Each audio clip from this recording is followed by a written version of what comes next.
Alright guys, we're back. Last time, well, we had a snowball fight with Fuyu and we had a bad scene with Mirai. Yes. Oh, by the way, I split the gameplay in two because, well, I kinda wanted to show two different things. I know I could have made the whole thing in one video, but it seemed to, divided was better. Because one was Fuyu and then the other one was Mirari, so it was like two different stories in the same day. And I think it's still the same day right now because I took a nap, so now Mirari is waking me up. So let's continue with the story then. Toma, wake up. Are you awake? I am now. Sorry to disturb you. Your slumber.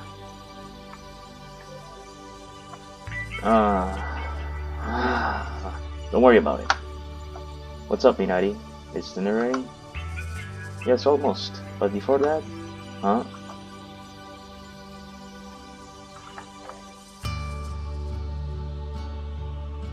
The moment I attempt to stand up, I realize that Mirari is staring at.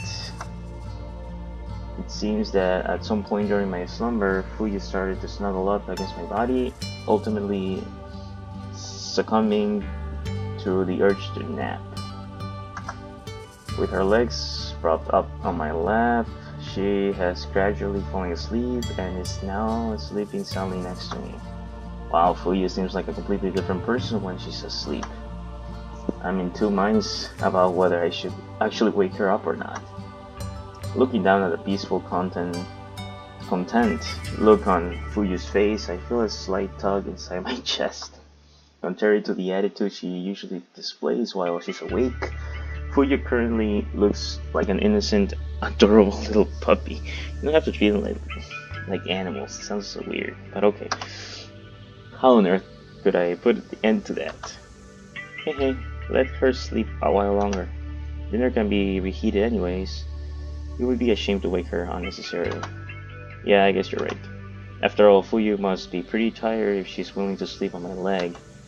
Hearing my take on the matter, Mirai smiles and shakes her head. I don't think that's the case at all. I understand how Fuyu's actions must seem to someone who doesn't know her well, but the truth is Fuyu is more insecure and needy than she lets on. Fuyu is too afraid to let others know how she truly feels. Mirai takes a seat next to Fuyu on the floor while speaking tenderly. It's clear from her tone of voice that she cares about Fuyu, and even if Fuyu won't say so directly, I'm sure she feels the same way about Mirari. Fuyu always puts up at the front, but she's still just a young woman. She's been pushing herself to a frightful degree these past few days. Were it not for moments like this, I think she would collapse under the weight of all of it. Fuyu is trying so hard to make everything right. No matter what I say to her, all she can think about is bringing me back home and returning to our clan. Hearing Mirari's take on Fuyu's actions, my impressions of Fuyu begin to improve. I start to stroke the fierce young girl's head, treating her like a pet despite the displeasure she has always expressed to Dad. Nonetheless, in her current state, Fuyu doesn't possess the presence of mind to reject my goodwill. Instead, her body moves on its own. Fuyu's head moves towards my hand as though begging me to continue petting her. Oh, okay. Yeah, it's still fast asleep. Fuyu looks like a forearm as I continue to pet her. Seeing that, Minari lets out a soft sigh. If only Fuyu wasn't this honest when she was awake. If she was, then maybe the three of us could truly stay like this after all. Stay like this? You mean in my cabin? Rather than avert her gaze or retract her words, as she has until now, Minari looks down at Fuyu's sleeping face with a smile. After a few seconds of silence, Minari opens her mouth once more, starting with an unexpected notion. You know, Toma, there was a time when our pack leader ordered us all to kill Fuyu. What? My eyes and mouth open wide at Mirari's revelation. Rather than address my surprise, however, Mirari simply continues to speak unabated. It's the job of a pack leader to make tough decisions on behalf of everyone. They must do what's best, even if others wind up hating them for it.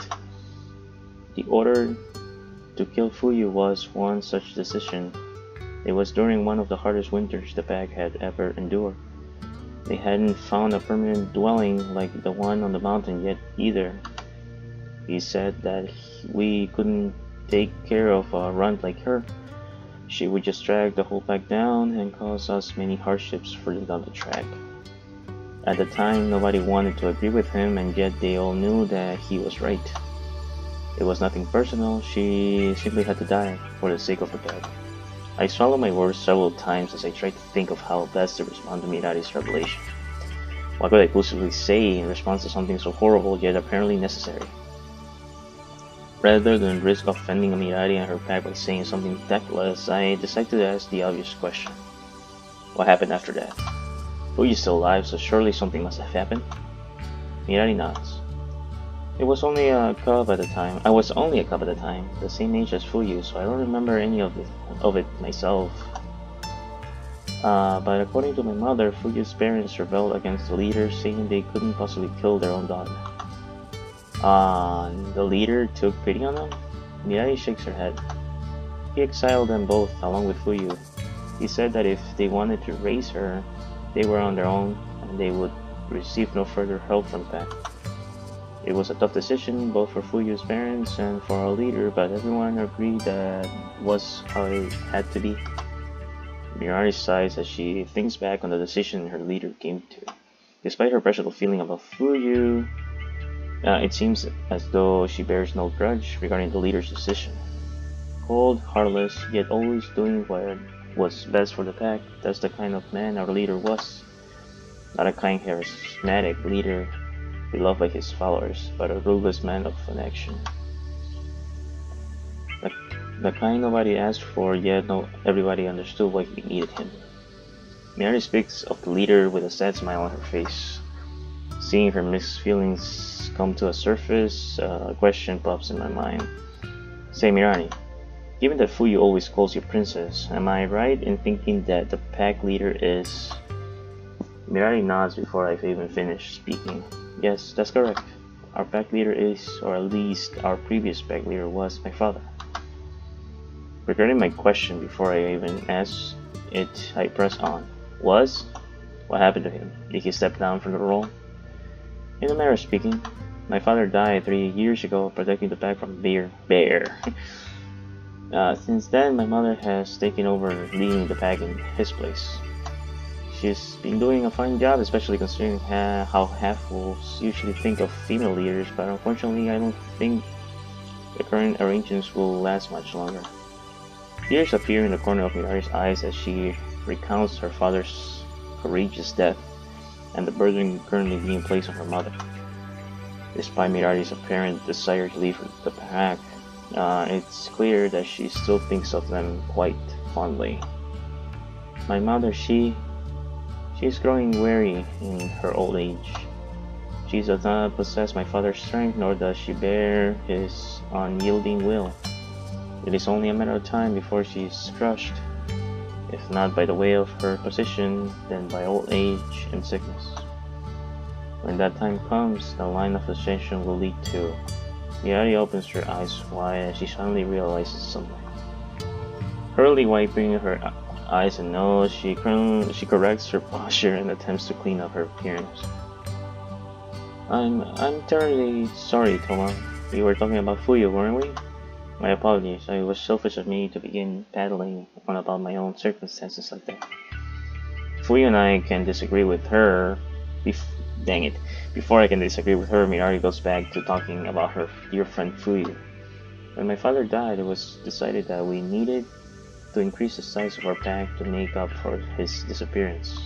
Seeing this as an opportunity to rejoin the pack, Fuyu's family came to us. Their runt, now stronger than ever, and expressed their desire to return to our side. Bearing no personal grudge for the circumstances which led to their departure, They agreed to my mother's conditions for the return that Fuyu's family would serve mine forevermore. Since that day, Fuyu and I have been together whether we like it or not.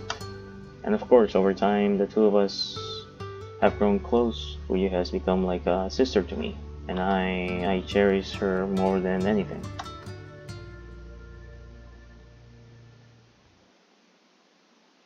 Exhausted from talking for so long, Mirari takes a well-deserved break and leans back into the couch. Between making dinner and talking without pause and recalling memories best left forgotten, Mirari has quickly depleted what energy she had left. I figure Mirari had her reasons for not wanting to tell me about her situation, but it looks like once she got started, she couldn't stop. Who knows how long she's been holding that in, wanting to get it off her chest. I may not know about half-wolves, but I get the feeling from her story that they aren't exactly the touchy-feely type. What is all the racket about? I'm not gonna yawn. Awakened by Mirari's story, Fuyu raises her head and begins to rub her eyes sleepily. Huh? Oh, morning, princess. Hey, good evening. Fuyu? Wait, good evening. Evening. That's right. I'm not the first one you should be greeting. Huh? Fuyu raises an eyebrow as Mirari giggles. Rather than wait for Fuyu to notice, I place my hand on her shoulder. Are you awake now, Fuyu? What? Fuyu tries to jump back in surprise. However, she's still sitting on my lap. Her actions serve only to bring the two of us closer together. Why is the human? Fuyu's face turns bright red in an instant, and as she realizes where she is and what she's doing. Sitting on my lap, looking at my face from so close that we could be kissing, words continue to fail her. Yeah, let's just play around, sure. Don't you remember, Fuyu? We were snuggling on the couch right up until the moment when you fell asleep. Snuggling? No, I would never. You must have moved my body while I was sleeping. I did no such thing. In fact, I tried to separate from you, but you wouldn't let me at all. Liar. There's no way I would do something so shameless. This is definitely all you're doing. Actually, Toma was quite careful not to wake you. They haven't moved at all since you two started waiting for dinner together. Dinner? At the mention of the magical word, Fuyu begins to sniff the air. Oh, right, of course, that's what it is. I was just hungry and tired, and your lap was warm, so I naturally fell asleep on it. Silly me, of course that's what happened. Why else would I be napping in a place like this? If that weren't the case, I'd never be caught sleeping on your smelly lap. You don't need to get so defensive, Fuyu. I'm not getting defensive. I just don't want you to misunderstand, that is all. Fuyu finally removes herself from my lap and runs over to the kitchen, lured by the smell of food. Even after she reached the food, Fuyu steals a few glances in my direction, then quickly averts her gaze when I catch her. I guess that's my cue. I'll bring dinner over in a moment. Just sit tight, Toma. Sure thing. I'll just wait. Heavy feel of bellies. Mirari, Fuyu and I sit down on the couch once again as we ponder what to do with ourselves. After napping earlier in the day, Fuyu and I are still full of energy. Mirari, on the other hand, seems like she's fall asleep at any moment and is hanging on by sheer force of will. She better not get sick again. Really, I'm fine. I'll go to bed when you do. What would sound more convincing without the yawn at the start? Oh, that's what she did, she yawned. Go to bed, Mirari. You aren't going to miss anything. But I don't... feel tired. You're a terrible liar. Sigh, fine, stay up for all I care.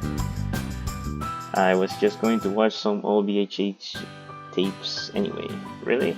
You got VHS player? Nice. VCR, I mean? VHS? What is that? I've never heard of it before. Yeah, most people under 20 haven't. It's a way for humans to watch movies and TV shows whenever they want. It's a bit dated now, but they still work as long as you have the right equipment. Movies and TV? Do you understand what someone's talking about? I think I've heard of TV. That's the magic box with moving pictures, isn't it? You're not wrong, but do you girls seriously not know what television is? How could you be familiar with canned food and running water but not television? Even if you ask that, well, what does television do that's so special? Running water and canned food provide us with substance. What do we need television? Good point. That's a good point. Television is for, entertainment, decoration. You actually do have a point there. Television has a couple of uses, but it's mostly for entertainment. I put up a box filled with VHS tapes and placed it in front of the two wolf girls. Inside of the box are dozens of tapes still in their original cases, cover art and all. These are VHS. That's right. Pick one you like the look of and we'll see what's on it. Okay. Miriam and Fuya start looking through the boxes of old tapes. After searching for a few seconds, they each pull out a single tape. Let's see what we got here. There, a documentary about animals of the grassland. Yes, I'm quite curious to see how those in other climates thrive. I suppose that would be fine if you live in the snow your entire life. What about you, Fuyu? I'm not sure I want to watch it, but the cover did catch my eye. That's okay. Show me what you've. I almost gagged to my own saliva as I gaze up on the tape in Fuyu's hand. On the cover is a young blonde woman with large chest dressed in nothing but a revealing swimsuit. Unlike the Grasslands documentary, which is still in its original plastic sleeve, this video has been viewed so many times that the TV is beginning to bore off. Of course. Oh, what manner of VHS is that? Are we going to view that next? No, I mean, this one would bore the two of you to death. It's not the kind of thing you'd be interested in. Really? I did get the feeling I wouldn't like it. So it's boring one after all, huh? Oh yes, quite boring. I'll just put it back in the box, way at the bottom so we don't mind not picking it out again. Huh? I breathed a sigh of relief as the two girls allow my slip up to pass without a fight. Looks like I'll need to be more careful with that stuff as long as these two are here. I've been able to do things at my own pace until now, but I can be so careless when guests are over. Yeah. You almost got caught, man.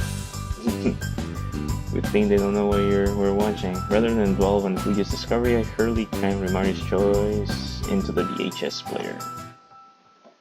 After skipping through the ads, anti-piracy warnings, and other outdated product placements, I start the movie where the film crew are just beginning to set up. The first few minutes of the film explain how the crew are looking for specific animals during today's outing and how they plan to observe each other. Whether they succeed or not is yet to be seen. All they promise is not to hurt the animals and to view them from afar. Oh, look at that! The water is flowing in perfectly a straight line without any chunks of ice floating in it at all. And the grass is everywhere. There isn't a single patch of snow to be seen. You're right, Princess. This is truly fascinating. With ready access on frozen water to the animals living in those parts drink their fill and bathe whenever they feel the urge. I imagine they must be, why else would they? Oh, look, Fuyu. Look, the rabbit is drinking from the river. I see it, Princess. The water has all of its fur gone. It will never survive the winter like that. You're the last person who should be asking that. I smile wryly as the two girls excitedly point towards the television. Even Fuyu, who generally attempts to feign disinterest in such things, is clearly enjoying herself. So far the movie night is a resounding success. Huh? Where did all the animals go? Why are they only showing humans now? And it looks like they're taking a break and discussing how they're going to track down the next animal. Boring. Boring. I agree, actually. I don't mind. I find this fascinating. The humans are all huddling together to hold a strategy meeting just like we would. I think the people who are watching might claim that you have that backwards. Oh look, a human city. Yuck, they're even further away from the grassland now. They're going back to the studio to talk with some experts. Wow, that building is so enormous. Are most human buildings as big as that? And the number of people. I've never seen so many humans beings before now. A night it must be to live there. With that one eye still glued to the table of the vision, Minori starts to pull out my trousers. Yeah, let's talk about the city. Why not? There's a reason why I'm all the way out here, right? I hate the city. The city is convenient, but it's not that great to actually live there. Toma, you grew up in a city like that. Yeah, kinda. Maybe not quite as busy as that one though. What was it like? Tell me. She doesn't want to hear it. Hey princess, look, they've come back to the grassy area now. There are cute animals in there everywhere. And everything, my bad. Fuyu tries successfully to grab Minori's attention. Now that the video has moved away from human civilization, Minori's focus is solely on yours truly. Fine. Fuyu? In a huff, Fuyu mimics my actions from earlier and clumsily smashes the button control until she succeeds in turning the television off. Fuyu, what's wrong? Nothing. Fuyu pauses Minori, finally glances towards her. Sensing what's going on, he decides to put Fuyu out of her misery. I suppose it is getting rather late. We can continue watching the videos some other time. For now, let's all go to bed. Wow, I want to talk about human civilization. Good idea, human. Or rather, that's exactly what I was thinking. Come on, princess, let's go to sleep. Okay then, if you insist. Good night, Toma. Good night, Mirari, Fuyu. Good night. Without further complaint, Mirari curls up on the couch alongside Fuyu. Fuyu soon joins her and snuggles up close as if making for their dissonance a moment ago. Content to leave the duo just like that, I retreat to my bedroom and head to bed myself. Sleep time. Alright guys, I'm gonna stop right here. Interesting. It seems we're just having character development. It was interesting also to know that about Mirari's past, both Mirari's and Fuyu's, what actually happened. That was sad. So we'll just have to find out if they ultimately are gonna actually return or not, or are they gonna stay with me until the end. Anyways guys, I hope you guys enjoyed the video. If you guys made it this far in watching, leave a like in the video, leave a comment if you liked as well, and I'll see you guys on the next one.